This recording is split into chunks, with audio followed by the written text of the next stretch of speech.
obscurely yet most surely called to praise, as sometimes summer calls us all. I said the hills are heavens full of branching ways, where star-nosed moles fly overhead the dead. I said the trees are minds in air. I said, see how the sparrow burrows in the sky. And then I wondered why this mad instead perverts our praise to uncreation. Why such saviors in his wrenching things array? Does sense so stale that it must needs derange the world to know it? To a praiseful eye, should it not be enough of fresh and strange, that trees grow green and moles can course in clay, and sparrows sweep the ceiling of our day?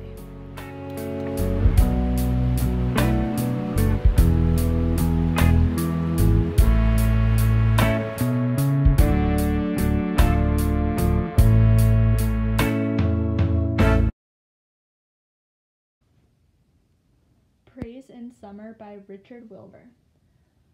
So for the title, the poem is talking about all of the good parts of summer, including the weather, the greenery, and the enjoyment from all the animals, and all the happiness that comes with the abundance of life and nature in that season. So praise in summer is kind of just praising all of that beauty that comes with the season. The speaker is someone who is appreciative of nature, and he or she is respecting of what God has created. So, to summarize this poem, the speaker emphasizes his or her belief that nature comes with so much beauty and joy. He expresses that sometimes the magnitude of the creation of nature is ignored.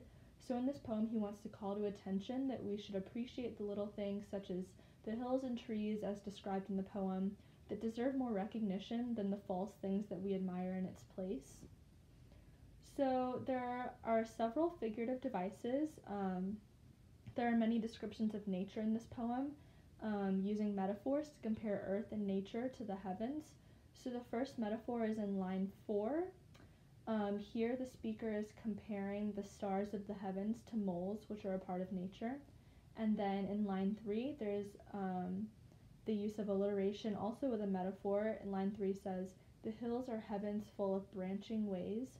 In this line, the speaker is comparing the hills of nature to the beauty of heaven, where this creation originates from. Alliteration can also be seen in this line with the words hills and heaven. This can also be a form of synecdoche, which is a form of metaphor because the small part of nature, the hills, help represent heaven as a whole. Another metaphor in line 6, it says, see how the sparrow burrows in the sky. In this line, the speaker shows the reversal of heaven and earth. The sparrows are compared to the moles, just as the moles are imagined as birds flying over our head. And then there's symbolism throughout the poem. Moles are a prominent symbol throughout the entirety of the poem because it symbolizes the variety of nature that we may overlook.